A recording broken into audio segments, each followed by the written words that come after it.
Hello friends, आप Mukesh Goyal. I hope कि आप सारे बहुत अच्छे हैं।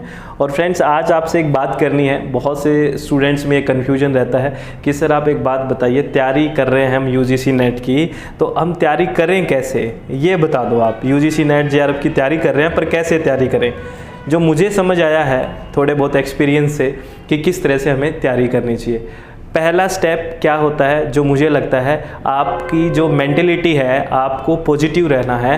पहले तो ये कॉन्फिडेंस आपके अंदर बहुत आराम से, बहुत शांति से होना चाहिए कि अगर मैं हार्डवर्क करना चाहता हूँ और करूँगा या करूँगी तो मुझे सिलेक्शन हो जाएगा। पहली बात तो ये, क्योंकि कई स्टूडेंट ऐसे कि एक बार ट्रायल बेसिस पे देख लें क्या होता है, ऐसे नहीं होता। ठीक है, ट्रायल बेसिस पे क्या देखना है, पेपर्स हैं आप उनको करके देख लियो, वहीं जाके ट्रायल करने हैं क्या सारे। यहाँ अपने अच्छे से प्रैक्टिस करने की कोशिश करें। हम एक के पॉइंट पे बात करते हैं। अगर आप चित्त को रिलैक्स करके शांति से सुनोगे तो मुझे लगता है कि आपके सिलेक्शन में कुछ हेल्प मिल सकती है। ठीक है, पहली बात, जो पेपर 1 है जिसमें कंपलसरी पेपर जो होता है, जिसके 50 क्वेश्चंस आते हैं, ठीक है, और पेपर 2 आपका जो आपके सब्जेक्ट का पेपर है, ठीक है, कोई भी हो सकता है आपके सब्जेक्ट का पेपर, जहाँ से 100 क्वेश्चन आते हैं। ठीक है, अब आपको ये पता है कि पेपर 2 में कितना है, 10 यूनिट्स हैं। कितनी यूनिट्स हैं, 10 यूनिट्स हैं। और पेपर 1 में भी 10 यूनिट्स है और पेपर 2 में भी 10 यूनिट्स है। ठीक है, अब आपका फर्स्ट प्रोसेस क्या होना चाहिए जब हम न्यू कमर हैं या फिर कई टाइम से तैयारी कर रहे हैं लेकिन सिलेक्शन नहीं हो रहा, इसके पीछे का रीज़न ढूंढने की कोशिश करते हैं। ठीक है ना, शांति से सुन रहे हो ना मेरी बात। चलो ठीक है, पेपर 1 में जो 10 यूनिट्स हैं, आपको पहले तो उन यूनिट्स के बारे में ये पता होना चाहिए कि पेपर 1 में ये 10 यूनिट्स हैं। ठीक है ना, क्योंकि कोई भी चीज़ को हम पाना चाहते हैं तो पहले उस रास्ते का हमें पता होना चाहिए। ठीक है, बात समझ रहे हो। तो पहले आप आराम से रिलैक्स होकर, सिलेबस आपके पास होना चाहिए। हार्ड कॉपी में आप सिलेबस ले लो, पेपर 1 का भी और आपका जो पेपर 2 है उसका भी। ठीक है, फिर शांति से बैठो, फिर पेपर 1 के अंदर एक एक टॉपिक को आप देखो कि कौन कौन सी यूनिट में कौन कौन से टॉपिक्स हैं। ठीक है, फिर आप उन पे एनालाइज करने की कोशिश करो कि पेपर 1 में मैं कितना स्कोर अपने आप से कर लूँगा या कर लूँगी, कि अगर मैं कहीं से ना पढ़ूँ तो मैं कितना कर लूँगी। अगर मुझसे नहीं जाया जा रहा तो मुझे किसी की गाइडेंस की, किसी इंस्टीट्यूट की कोई ज़रूरत है कि नहीं, ये आप डिसाइड कर रहे हैं। ठीक है ना, आप अच्छे से सोचें। पेपर 1 के बारे में बात करना है तो सबसे पहले 10 यूनिट्स को निकाल लें। ठीक है, 10 यूनिट्स के हर एक टॉपिक के बारे में आप अच्छे से डिटेल में देखें कि ये इस यूनिट में टॉपिक है, इतनी यूनिट्स हैं। ठीक है, आराम से देख लिया। फिर आपको क्या देखना है, आपको ये एनालाइज करने हैं कि यहां से कैसे क्वेश्चन बनते हैं। मेरी बात समझ रहे हो ना, क्वेश्चन का फॉर्मेशन किस तरह से होता है। फ्रेंड्स, सिलेक्शन नहीं होने का जो एक सबसे बड़ा कारण ये है कि हम थ्योरेटिकल पोर्शन को बार बार पढ़ते रहते हैं और आपका जो पेपर है वो ऑब्जेक्टिव है, सब्जेक्टिव नहीं है। तो हमारे माइंड में वो ऑब्जेक्टिविटी नहीं आ पाती, क्योंकि आप जो अटेम्प्ट ले रहे हो, जो आप पढ़ रहे हो, जो आप प्रिपरेशन कर रहे हो, वो सब्जेक्टिव माइंड से कर रहे हो। तो आपको जो की वर्ड्स होते हैं वो पकड़ में नहीं आते, आप थ्रोली पढ़ते हो सारी चीज़ों को। तो वो की वर्ड्स कब आपको समझ में आएंगे या कब आप समझ सकते हो कीवर्ड्स को, उसके लिए आपको थोड़ा सा क्या करना पड़ेगा, प्रैक्टिस पे ध्यान देना पड़ेगा। प्रैक्टिस इन द सेंस, कोई भी टॉपिक आपका चल रहा है, कोई भी टॉपिक आपका डिस्कशन हो रहा है, कोई भी टॉपिक को अगर पढ़ रहे हो तो उसमें आपको ये पता होना चाहिए कि जो यूजीसी का क्या ट्रेंड रहा है, किस तरह के क्वेश्चन इस टॉपिक से पूछे जाते हैं। मीन्स आपको ऑब्जेक्टिव क्वेश्चंस का भी पता होना चाहिए कि पिछले कुछ सालों में किस तरह के क्वेश्चंस पूछे गए हैं। उससे क्या होगा, उससे ये होगा कि जिस टॉपिक को आप पढ़ रहे हो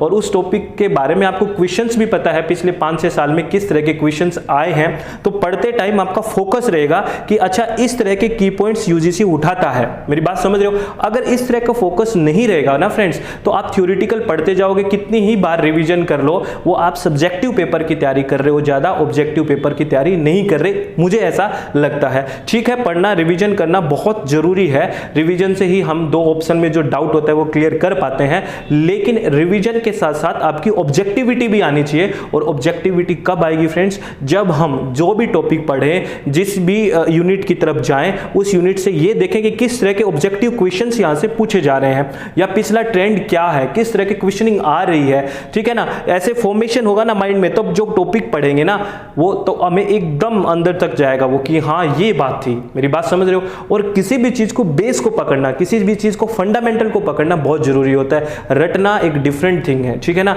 और एक समझ में आना बहुत अलग थिंग है। जैसे हम टीचिंग मेथड में पढ़ते हैं ना, या टीचिंग के लेवल की भी बात करते हैं कि मेमोरी बेस्ड, अंडरस्टैंडिंग बेस्ड या रिफ्लेक्टिव लेवल, तो आपका भी एक रिफ्लेक्टिव लेवल आ चुका है। आप मास्टर्स हैं, वो मास्टर्स डिग्री आप कर चुके हैं या कर रहे हैं, तो आपके पास प्रॉब्लम है, तो हम एज ए गाइड आपके तौर पे ज़्यादा अच्छे से काम करें तो बहुत अच्छे से आपका परफॉर्मेंस आएगा। अगर हम ये सारी चीज़ थोपना शुरू कर दें कि यही बेस्ट है, यही बेस्ट है, ऐसा नहीं होता है। आपको खुद भी हार्डवर्क करना आना चाहिए। मेरी बात समझ रहे हो? तो आपको करना क्या है, क्या करना है, पहले अपने आप को पॉजिटिव रखना है कि हाँ, अगर मैं मेहनत कर रही हूँ या कर रहा हूँ तो मेरा सिलेक्शन हो जाएगा, इसमें कोई भी डाउट नहीं है। ये पॉजिटिविटी रखनी है।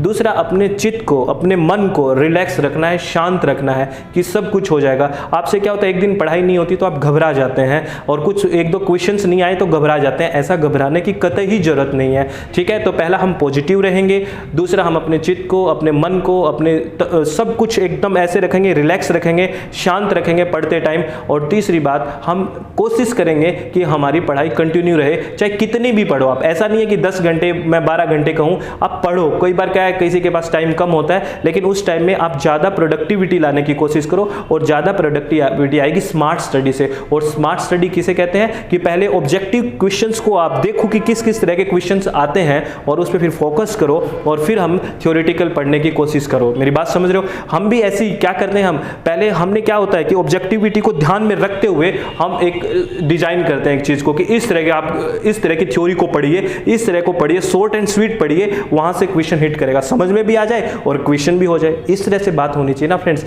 और ऐसा ही पेपर 2 में होना चाहिए फ्रेंड्स, ठीक है ना। पेपर 2 में होना चाहिए, जो भी आपका है उस पेपर 2 में इसी तरह का काम करना है कि 10 की 10 की यूनिट्स निकालो, 10 के 10 यूनिट निकाली, एक एक टॉपिक को बड़े रिलैक्स होकर देखा कि अच्छा ये टॉपिक है, ये टॉपिक है, ये टॉपिक है। फिर आपने देखा कि पिछले 5-6 साल में क्या ट्रेंड है, किस तरह के क्वेश्चंस पूछे जा रहे हैं, और थ्योरेटिकल के साथ साथ आपकी ऑब्जेक्टिविटी में पकड़ कब बनेगी, जब आप पुराने क्वेश्चंस पेपर को देखेंगे, उनको एनालाइज करेंगे। मेरी बात समझ रहे हो? तो क्या करना है, मैं फिर बोल रहा हूं, अपने मन को अपने बिल्कुल शांत रखना है, ठीक है ना, रिलैक्स रहना है, ठीक है। और दूसरा क्या करना है, रेगुलरिटी पे ध्यान देना है। ज़्यादातर ये कोशिश करनी है कि आपकी पढ़ाई कभी मिस ना हो, और हमेशा पॉजिटिव रहना है। और जो भी आपके सामने नेगेटिविटी आ रही है ना, उससे दूर अपने आप हो जाओ या जाने दो, मतलब ज़्यादा आप टेंशन मत लिया करो इन चीज़ों की, ये सब आता जाता रहता है। मेरी बात समझ रहे हो ना?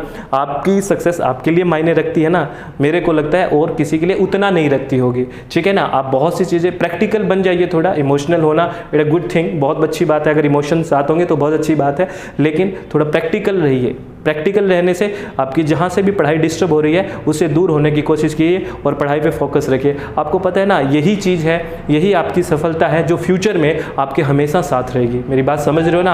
हर चीज़ साथ नहीं रहे, लेकिन ये पढ़ाई, ये एजुकेशन, ये नॉलेज, ये आपके पेपर क्लियर होना हमेशा आपके पास रहेगा। वो सर्टिफिकेट कि मैंने क्वालिफाई किया है, उससे आपका कॉन्फिडेंस एक बहुत अच्छे लेवल पर चला जाएगा। और सारे जीवन में खेल भी तो कॉन्फिडेंस का ही है। ये सब कुछ क्यों कर रहे हैं हम? कॉन्फिडेंस बढ़ाने के लिए, ठीक है ना। मेरी बात समझ रहे हो ना? तो प्लीज़ अपने आप को खुश रहिए। और आप किस पे काम करोगे? मैंने आज क्या बताया आपको, ऑब्जेक्टिविटी पे ज्यादा ध्यान देने की कोशिश करोगे, और सारे के सारे जो भी सिलेबस में एक एक लाइन है उसको याद करने की कोशिश करोगे, और ये कोशिश करोगे कि यहां से कौन सा क्वेश्चन पूछा जाता है, किस तरह के क्वेश्चन का फॉर्मेशन होता है। ज्यादा से ज्यादा अगर इस पे फोकस रखोगे ना तो फ्रेंड्स कोई डाउट रहेगा ही नहीं, और डाउट कुछ है ही नहीं, हमने क्रिएट कर रखा है। आप बिल्कुल नेगेटिविटी हटा दीजिए, दिमाग को शांत रखिए, चित्त को रिलैक्स रखिए, और मैं गारंटी देता हूं अगर आप खुशी से चित्त को शांत रख के, अगर बिल्कुल अपने आप को रिलैक्स करके ऑथेंटिक मटेरियल की तरफ जाओगे और ऑब्जेक्टिविटी को भी ध्यान रखोगे, सब्जेक्टिविटी के साथ आप सब्जेक्टिविटी पढ़ रहे हैं, थ्योरेटिकल पढ़ रहे हैं, उसके साथ ऑब्जेक्टिविटी भी आपके दिमाग में होगी ना।